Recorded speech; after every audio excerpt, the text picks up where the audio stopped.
Welcome to CoreLogic's housing market update for May 2020. As the world focuses on containing the COVID-19 pandemic, I hope that you and your families remain well and safe.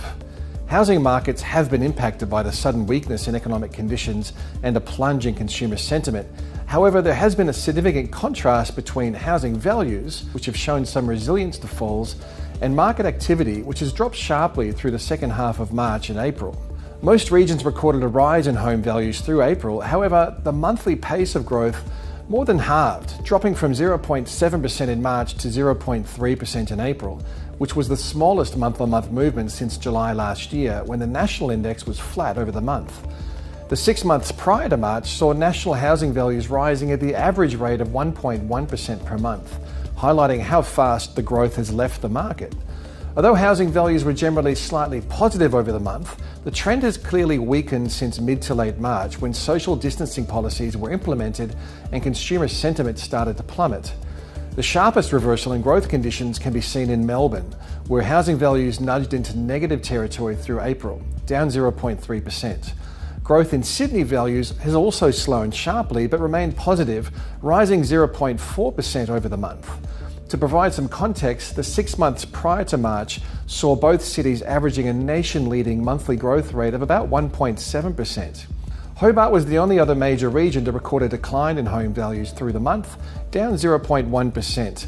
Hobart has the most exposure of any capital city, at least proportionally, to the industry sectors that are most heavily impacted by COVID-19 in terms of employment, with 12.7% of the workforce employed in the accommodation and food services sectors and the art and recreation sectors. Despite the weakening in housing market conditions, some cities have outperformed the 6-month average. Perth, for example, saw values rise by 0.2%, Adelaide was up 0.4%, and Darwin values were 1.7% higher over the month. Each of these cities has shown a larger gain relative to the 6-month average in April, demonstrating some resilience to weaker conditions. Other indicators of housing market conditions haven't been as resilient. CoreLogic estimates of settled sales plunged by around 40% in April as buyers retreated to the sidelines and listing numbers dried up. The substantial drop in sales activity is supported by a similar fall in the number of mortgage-related valuation events across the CoreLogic platforms, which account for about 85% of lender valuation instructions. Additionally, activity across CoreLogic's RP data platform, where the large majority of real estate agents undertake the research to prepare a property for sale, was down by about 60% prior to Easter, providing a firm signal that industry activity has been hit hard by the drop in active buyers and sellers, as well as policies preventing open homes and on-site auctions.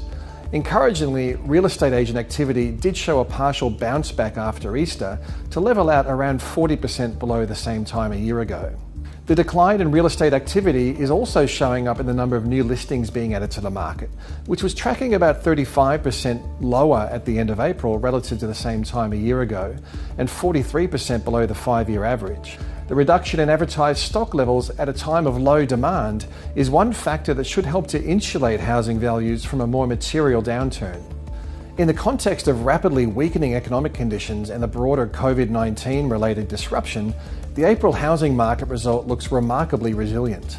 The Australian version of this global health and economic crisis is only a month and a half old, and it looks inevitable that there will be some downwards pressure on housing values over the coming months. The magnitude of falls depends on a broad range of factors, with most hinging on the timing and the extent of social distancing policies being lifted. The good news is that Australia has managed to flatten the spread of the virus much more effectively and efficiently than expected, and we're already seeing signs of an easing of social distancing policies in some states. An early return of economic activity should support a lift in consumer spirits, which in turn should see housing market activity sparking back to life. Plenty of downside risk remains for housing values. However, there are a variety of factors that will help to insulate home values from a material downturn. A key factor is the leniency provided to distressed borrowers affected by COVID-19 by Australian banks. Eligible borrowers can take advantage of repayment holidays over a 6-month period, by which time the economy will hopefully be in better shape. This policy is central to limiting the flow of distressed properties onto the marketplace, which could have otherwise been a source of more significant downwards pressure on home values. Additionally, the anticipated high rate of unemployment is likely to be most impactful on areas of the workforce that have lower rates of home ownership, which is another factor that should help to keep the number of distressed properties to a minimum. There's also the unprecedented level of stimulus to consider, which will help to keep businesses afloat and workers in a paying job. A sharp reduction in advertised supply levels is another factor helping to safeguard home values amidst a fall in buyer demand, as well as record low interest rates. No doubt the coming months will provide more clarity about the direction of housing markets.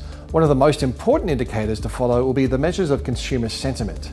If consumer spirits do start to bounce back to more normal levels, this will be a firm sign that consumers will be more able to make high commitment decisions like buying or selling a home.